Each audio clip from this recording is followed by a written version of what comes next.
अस्सलाम वालेकुम क्लास।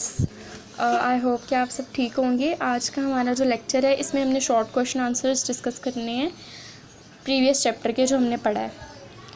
तो फर्स्ट हमारा शॉर्ट क्वेश्चन है define refraction. When light passes through one medium to another medium, it bends away from normal. It is called refraction of light. इसमें वो कह रहे हैं कि जब एक मीडियम से दूसरे मीडियम में लाइट जाती है तो ये नॉर्मल से बेंड कर जाती है। जिस तरह से मैंने आपको लेक्चर पढ़ाते हुए रिफ्रैक्शन के टॉपिक में एक पिक्चर दिखाई थी जिसमें एक पानी का ग्लास था और उसके अंदर पेंसिल डिप की थी हमने। अब बाहर जो मीडियम है वो एयर है और अंदर जो ग्लास के मीडियम है वो है वाटर। अब जब एयर से वाटर में पेंसिल जा रही है तो वो नॉर्मल से थोड़ा सा बेंड कर रही है और हमने देखा था कि ऊपर पेंसिल का लेवल कुछ और था और नीचे वो कुछ और ज़रा सा वो बेंड कर गई थी अंदर जाते जाते। तो असल में वो बेंड नहीं थी की, लेकिन रिफ्रैक्शन की इफ़ेक्ट की वजह से हमारी आइज़ को यूँ लग रहा था कि वो बेंडेड फॉर्म में है और अपनी बेंड स्टेट में है। तो इस इफ़ेक्ट को हम कहते हैं रिफ्रैक्शन। और लाइट का ये इफ़ेक्ट जो है इससे हमें एक से दूसरे मीडियम में चीज़ जाते हुए ज़रा सी बेंड दिखाई देती है। नेक्स्ट है हमारे पास question state laws of refraction. तो there are basically two laws of refraction. Number one is the incident ray, normal and refracted ray all lie in the same plane. इसमें वो कह रहे हैं कि इंसिडेंट रे हमारी जो नॉर्मल एंगल बनता है नॉर्मल रे एंड रिफ्रैक्टेड रे, और वो रे जो रिफ्रैक्ट होती है वो तीनों सेम प्लेन पे लाई करती हैं। ठीक है, एक ही प्लेन होता है जिसमें इंसिडेंट रे, नॉर्मल रे एंड रिफ्रैक्टेड रे तीनों लाई करते हैं। Number two, light enters from rare medium to denser medium, it always bend away from normal. अब इसने नंबर टू पे वही बात की है जो ऊपर हम रिफ्रैक्शन की डेफिनेशन पढ़ के आए हैं कि लाइट जब एक मीडियम से दूसरे मीडियम में जाती है या फिर रेयर मीडियम से डेंस मीडियम में जाती है तो वो नॉर्मल से हमेशा डेविएट कर जाती है और बेंड कर जाती है। थर्ड क्वेश्चन है हमारे पास, what is refractive index? The ratio between speed of light in vacuum to speed of light in material is called refractive index. अब वो यहाँ पे कह रहे हैं कि लाइट की जो स्पीड वैक्यूम में है उसकी रेशो अगर हम देखें लाइट की जो स्पीड मटेरियल में है, ठीक है, यानी कि दो चीज़ें हैं हमारे पास, speed of light in vacuum और speed of light in material. इन दोनों की अगर हम रेशो लें तो हमारे पास जो आंसर आएगा उसको हम कहेंगे refractive index. Next number four question is how mirage is caused? Mirages are caused by the refraction of light in the atmosphere. मायरेजेस कैसे बनते हैं?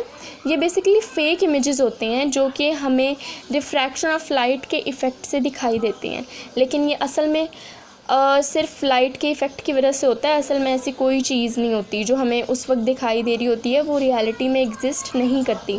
सिर्फ लाइट के इफ़ेक्ट की वजह से या फिर रिफ्रैक्शन के इफ़ेक्ट की वजह से हमें ऐसा लगता है कि ये चीज़ एटमॉस्फेयर में प्रेजेंट है। Question number 5। अच्छा, ये क्वेश्चन नंबर 4 की आपको मैं एक एग्जांपल भी देती हूँ। वो जो हमने टॉपिक में रीड किया था कि सहरा में जब कोई बंदा जा रहा होता है तो उसको अचानक से एक झकावा सा पड़ता है कि उसको पानी का कोई दरिया, पानी की कोई नदी या फिर पानी की कोई भी जगह ऐसी नज़र आ रही है जहाँ पे पानी प्रेजेंट है, लेकिन असल में वो रिफ्रैक्शन ऑफ लाइट की वजह से होता है।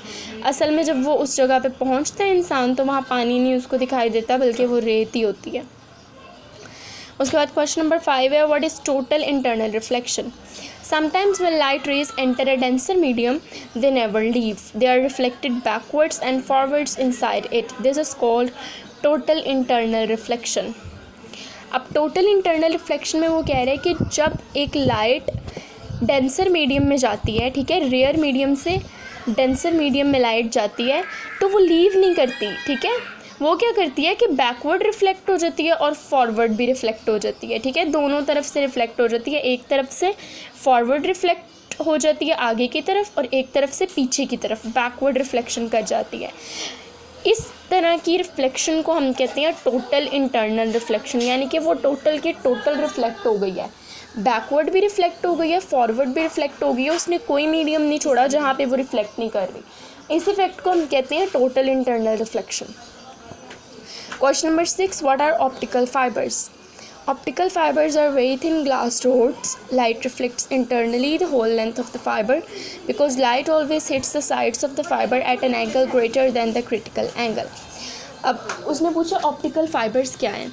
तो बेसिकली ऑप्टिकल फाइबर्स हमारे पास शीशे की बहुत थिन ग्लास रोड्स बने होते हैं, यानी कि साइलेंड्रिकल मटेरियल होता है। साइलेंड्रिकल शेप आप समझते हैं ना, कि हर तरफ से राउंडेड शेप होती है और अंदर ज़रा सी नैरो स्पेस होती है। रॉड्स बनी होती हैं ग्लास की, यानी कि शीशे के, और बहुत थिन होते हैं, बहुत ही पतले बारीकी होते हैं।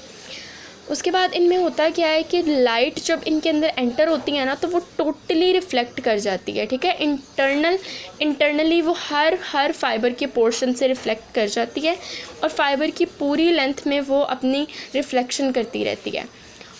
और यहाँ पे लिखा है hits the sides of the fibre, यानी कि फ़ाइबर की जितनी भी साइड्स है ना, वहाँ पे ये हिट करती है और हिट करके ये रिफ़्लेक्ट करती है at an angle greater than the critical angle.